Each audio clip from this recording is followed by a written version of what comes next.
Assalamualaikum warahmatullahi wabarakatuh.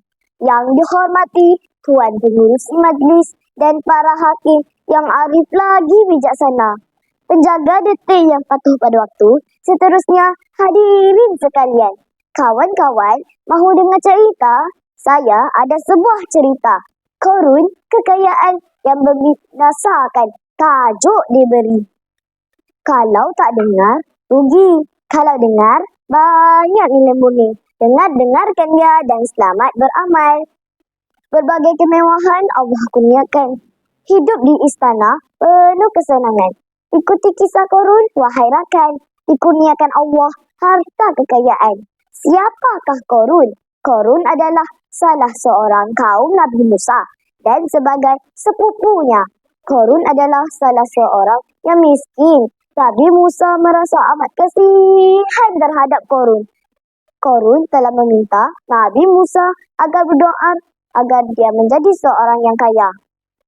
Doa Korun akhirnya termakbul apabila Nabi Musa mengajarkannya ilmu sains. Korun rajin berusaha dalam mengumpulkan harta dan dapat memberi nafkahnya lebih kepada keluarganya. Allah berfirman dalam surah Al-Qasas ayat 76. Bismillahirrahmanirrahim. Wa atainahu minal kunuzi ma inna mafatihahu latanu bil usbati ulil quwwah. Maksudnya, dan kami berikan kepadanya harta yang banyak, yang sungguh bahawa kunci-kuncinya ia benar-benar berat dipikul. Kawan-kawan sekalian, pada peringkat awalnya, Korun adalah salah seorang yang kuat beribadah. Pada malam hari, dia bangun beribadah. Pada siang hari pula, ia berpuasa.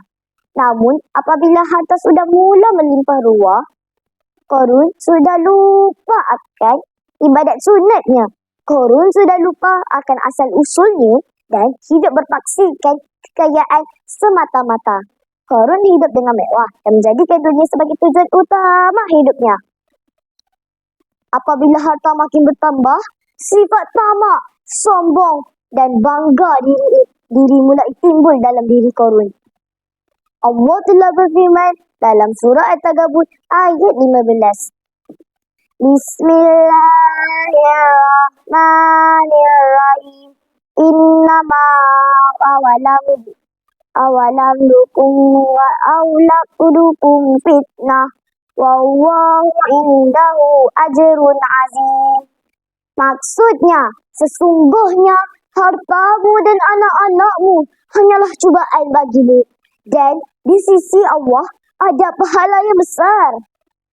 Kawan-kawan, janganlah kita bersifat tamak dengan kekayaan yang Allah berikan kepada kita. Keangkuhan Israel menyakat bantuan ke Gaza itu adalah sifat yang keji.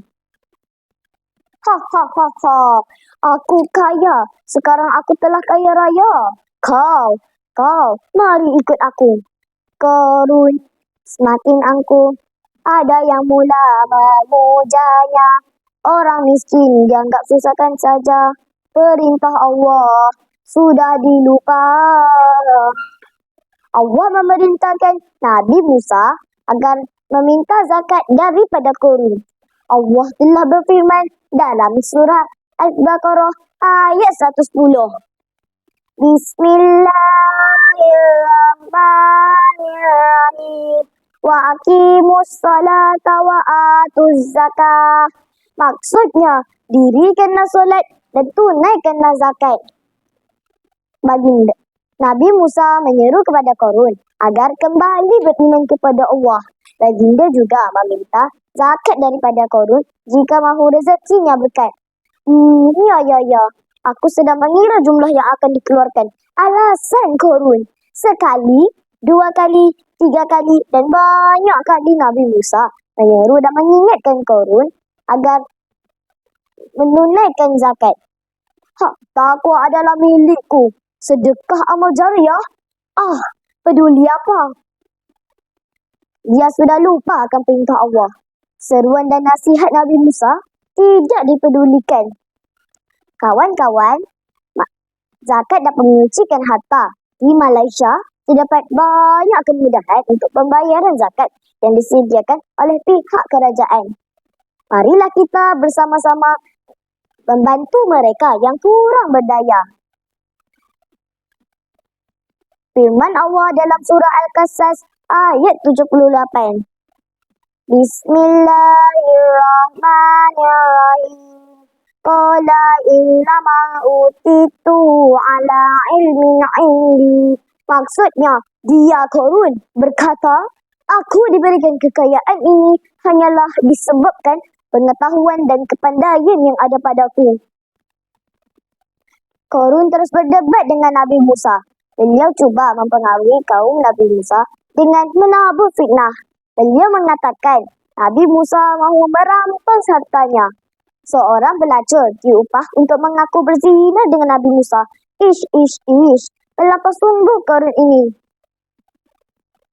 Kawan-kawan, janganlah kita bersifat tamak, bersifat suka memfitnah, kerana fitnah adalah dosa besar. Fitnah memfitnah menerusi media sosial yang berleluasa pada hari ini dengan mengaibkan orang lain yang amat memalukan. Kawan-kawan, memandangkan sikap Qarun yang tidak dapat dibendung lagi, maka Nabi Musa berdoa agar Qarun diperingatkan Allah. Surah Al-Qasas ayat 81. Bismillahirrahmanirrahim. Fahasafna bihi wa bidarihil ardo fama kana lah min fi'atin yansurunahu min dunillahi wa ma kana minal muntasirin. Maksudnya, lalu kami timbuskan dia bersama rumahnya ke dalam tanah. Maka tidaklah dia mendapat golongan yang boleh menolongnya daripada azab Allah. Akhirnya tamatlah riwayat Qarun. Beliau ditelan bumi bersama pengikut dan hartanya di sebuah kawasan dalam daerah Al-Fayum di Mesir.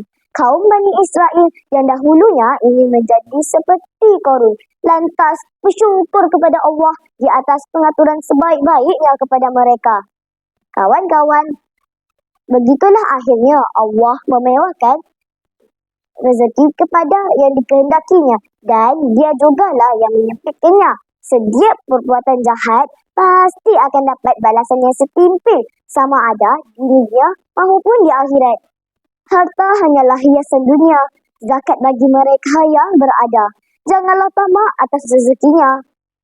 Di kisah Qarun ditelan bumi, ambil ibrahnya. Sekian, wabillahi taufik wa hidayah. Wassalamualaikum warahmatullahi wabarakatuh.